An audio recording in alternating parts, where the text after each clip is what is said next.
Well, where are we today, Bill? Looks like we're in town somewhere. Yes, we are. We are in the little city of Portsmouth, one of the most attractive little cities probably anywhere in the country. It could be, especially yes. in New Hampshire. We're a little prejudiced. Yes, maybe, we are. But anyway.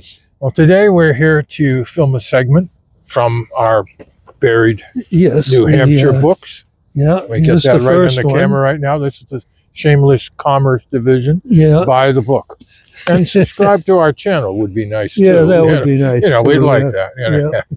Well, today we are at the Point of Graves, which is probably the second oldest cemetery in the state of New Hampshire. Where's the oldest? We've been well, there we've too. been to the oldest. We Yes, have a we segment in that, and that's Odeon Point, and that's in Rye, yes, New that's Hampshire. right. We've been there. Yeah.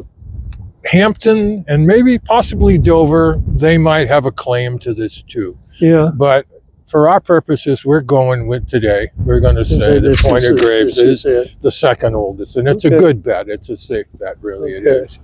Yeah. So, actually, long before it was formally recognized as a cemetery, it was being used for burials, and this was as early as 1650. 1650. Yes. Well, think about that. That is 17th century, right? That's right. Yeah. Right. Yeah. Yes. But it wasn't until 1671 when there was a gentleman by the name of Captain Pickering. He was a sea captain here in the town. Yeah. And he donated about a half acre of land where we are today for burial purpose. He donated it to the city. Yeah. And at this one time, it's called Point of Graves because right over there is the Piscataqua River. Yeah. And before the bridges was made here, it was actually a point of land. So it was Point of Graves. Yep. Now, Captain Pickering was a very generous fellow, giving the gift of the acre to... It was a half acre. Hey, half acre. Yeah, half acre was worth a lot of money in the city. Here's today, too, I'm sure. Yeah. Anyway, but it came with the stipulation that he could continue to graze his cattle here. Yeah, that's very practical. So actually, it was practical for him, but a lot of the early stones were damaged or actually driven into the ground because of the various livestock that were grazed here. Well, it is said, excuse me, as strange as that sounds, that was actually a very common practice. Yeah. And the Cotton Cemetery over in South Cemetery, one of the sections of South Cemetery, that was also used in grazing. Yes. Yep. So what we're going to do right now, we're going to go through this very beautiful gate here, and we're going to visit the first stone. Okay. The oldest stone that is still in existence today. Okay, let's go take a look. All right, lead the way.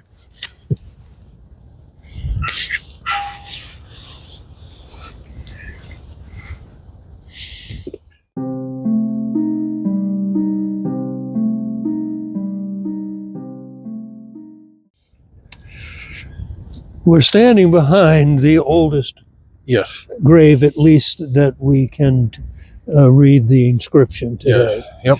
And that is 1682. Yes. I did come in a little bit closer on it.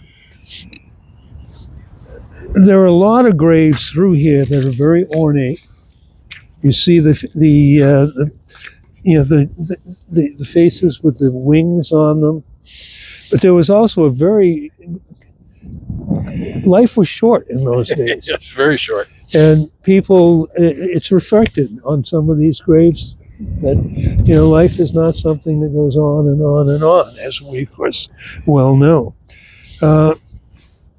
One of the interesting things about this graveyard is, though, that some of the most important people in the foundation of this area in Portsmouth are buried here. We can't always seem to find their specific graves. For example, the Wentworths are buried here. The Vaughns are buried over there. Yes, we're going to visit that tomb in a moment. We're standing the closest to the river, apparently, is where all the oldest graves were and are. And because the Vaughns are up that way, which is north. Mm-hmm. But these were people that had the means, in many cases, to have these stones made. And you don't see that. I mean, our travels around the state, some of the places we've gone, the only thing that's there to remember them is a little stone. Even in the first oldest graveyard over there at Odeon Point, it's the later graves that actually have the inscriptions of the Odeons. Yes. Although the originals are buried there. But some of these people, these are famous stone workers back at the time. William Mumford, Nathaniel Ames, John Homer. Well, there's another one who is apparently known as J.N. Yes.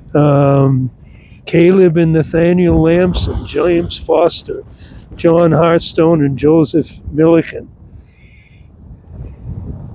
Remember, you must die. Memento mori. You find that on a lot of these graves. You do. The skull and crossbones.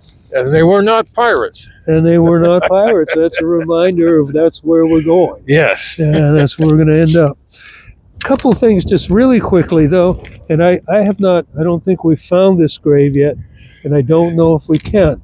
But we'll maybe try. But Samuel Wentworth, who was 1666 to 1711, was a merchant, and he's buried here. The Vaughns are over there. The Vaughns and the Wentworths intermarried, and all of them were very, very influential in getting this in the foundation of the Portsmouth area.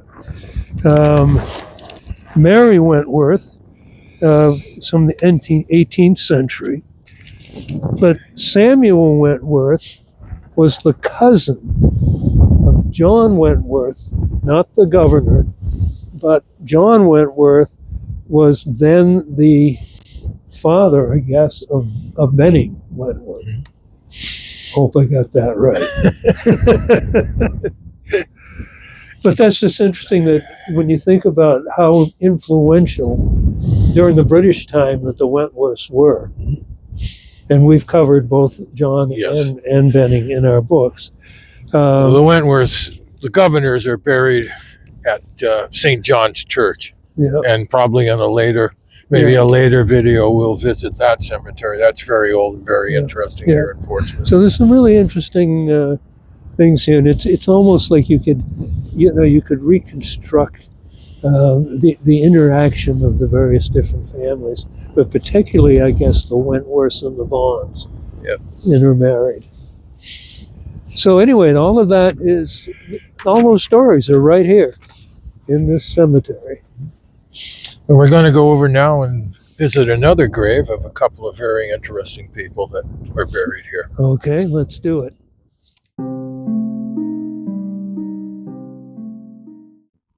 Okay, we are at the grave of Captain Tobias Lear, who was responsible for the building of the Raleigh. That's interesting, yeah. Yes, because the Raleigh is the ship that is on the state of New Hampshire's flag. I don't think many people know that. No. Now, over in North Cemetery, they buried the captain of the Raleigh. Yes, that's right. It has a lot of history in New Hampshire. Yeah. The interesting thing about this is probably one of the more photographed graves in this cemetery, and obviously because of the skull and crossbones on it. But it's kind of a mixture of Puritan, a death head, and then later generations, more gentler, used the urn and the weeping willow. So it's kind of a mixture here. Interesting choice. Well, that skull and crossbones almost looks like something from way back when. Yes. It would have been truly 1600s Puritan thinking on death, and but he has an interesting offspring. He does, and I believe it was his son. Yes, we've established that he's his son. Yes, we had to double check that. And what did he do? Well, he was George Washington's personal secretary. Yeah. That's correct. So right here, we're standing with a connection to George Washington. Yes, absolutely. So apparently this man, this was his wife, and this was his other wife, which was not uncommon in those days, because very often people didn't live as long, and you may have had a number of spouses. So interesting. Yeah, well, as secretary, it's quite controversial in that he apparently, after Washington's death, conveniently lost some of his papers, which We're not all that favorable. Well, we won't. Yeah. His boss. But we'll leave that to history. That's not really where we're headed at this point. Well, what are we going to look at next? Well, a little thing about the area here. We're at State Street and Water Street. Right. Intersection. And I meant to say Marcy Street. It's called today Marcy Street. Yeah. Before it was Water Street. And it wasn't exactly the best side of Portsmouth. Because before Prescott Park, which is over here, part of beautiful Strawberry Bank, Yeah. which many tourists and, of course, locals are familiar with, this was pretty much a slum. And this was all pretty much water over there, too, in those days. Well, in fact, the bay was different then, too, yes. But the houses in here, some of them were noted brothels. There were a lot of bars, and then there were quite a few warehouses that serviced the shipping industry here in the port.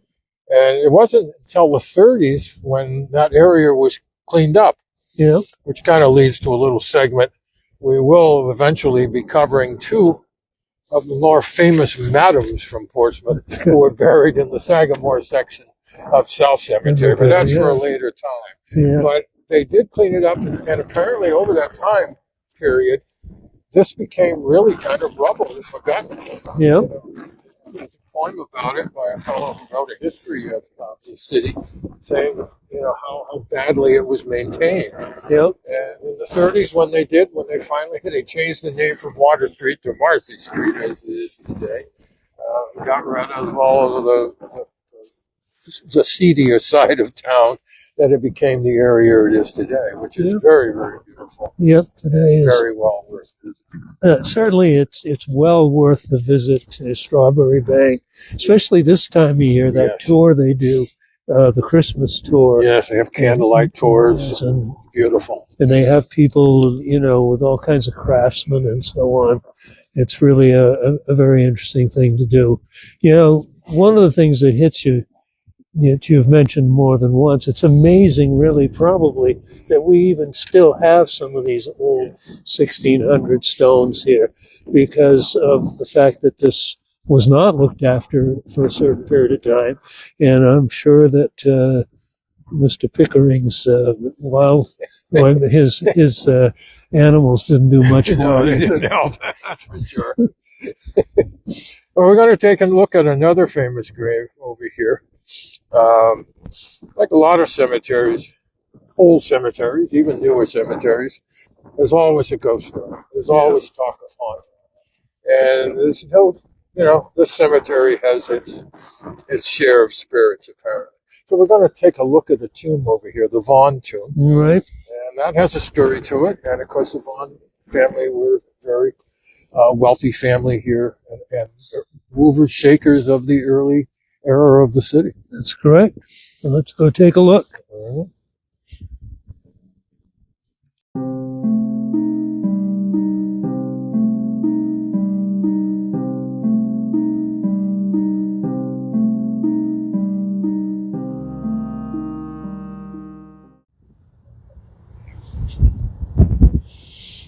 The first thing you notice when you come to this, Yes.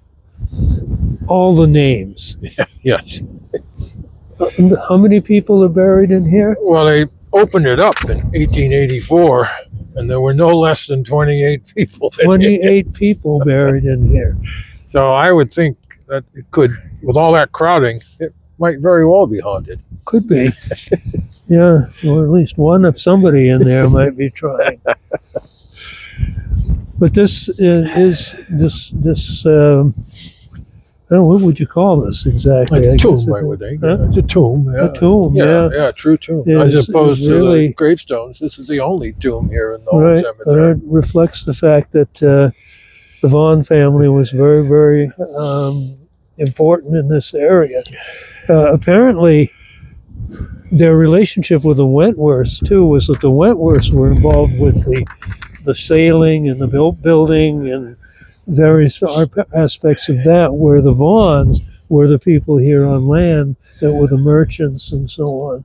But those families intertwined, and they had the wealth at that time.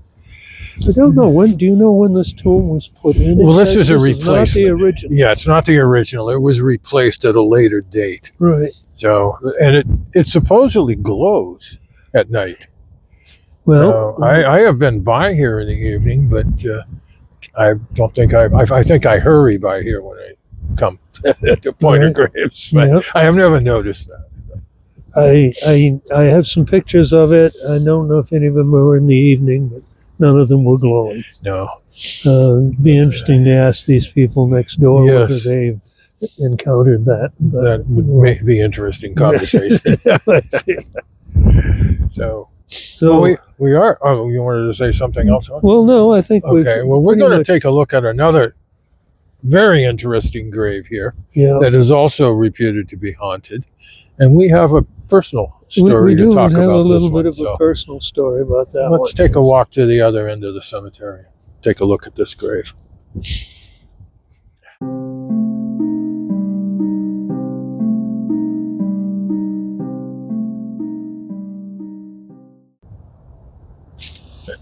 And who's this? Well, this is the grave of Elizabeth Pierce. Elizabeth Pierce. I think Yes, I think we have some recollections of this particular grave from an earlier visit. Yes, the story is here, at least it related to us anyway, through the author Roxy Zwickler. She's a very well-known spiritualist from Portsmouth. Yeah. She has a shop here in town, sells spiritualist type merchandise, I believe, and books. She has written several books herself on haunted places in Portsmouth and other places in New Hampshire.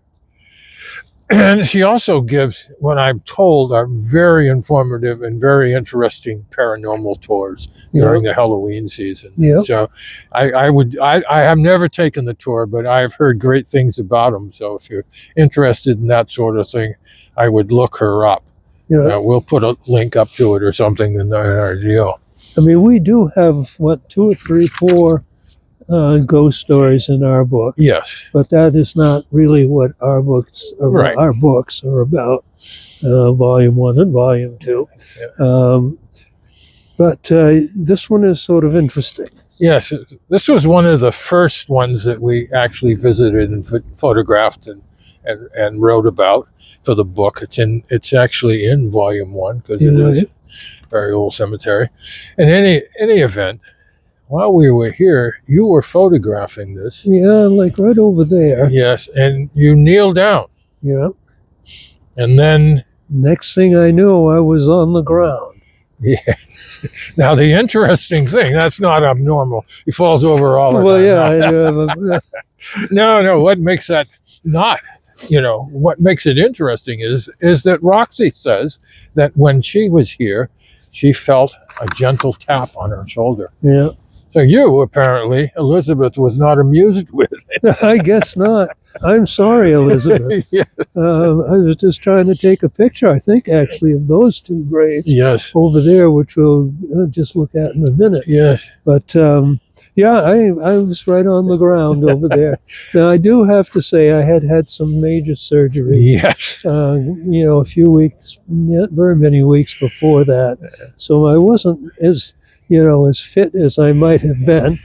So maybe it was just old age. Well, and, just for the record, you scared the daylights out of me, and it had nothing to do with spirits. I was very worried that my friend was having a problem. And how was I going to get him out of the cemetery? Yeah, well, and not to mention tell his wife about it. Well, anyway, I had no bad intentions, and I have a feeling that you did not help me fall. Yeah.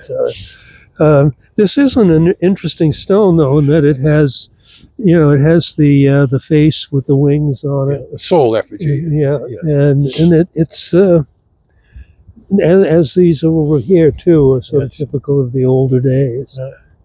Well, these 2 over here Are they in the picture? Not at the moment. Okay, well, we'll show you the ones over here because they look a lot like the Lear stone. They do. And they actually are from the same time period, so I believe they're from the same carver. Yep, because they look like it. Yeah, I think so.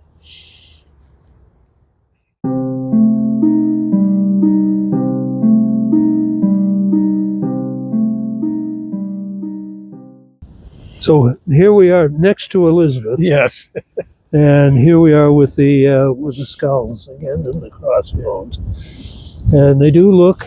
Yes, they're similar to the other stone, No, the Lear stones. I'm pretty sure, and I didn't write it down, I am almost positive it's the same carver. Yeah, Yes, it certainly looks like and these are a little bit later than the Puritan era, the 1600s. These both died in the 1700s, so it's a little different. But well, I think it is important, we'll kind of close here, that it is a wonderful place to visit and reflect upon your history.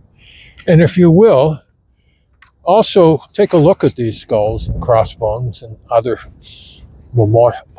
other symbols of death, if you will. Yep. And life is short. It is short. We're right about that. And we're getting to closer and closer to realizing that or something. I don't know. So take a close look. Be mindful of where you kneel. Some of Portsmouth's earliest residents may still be watching.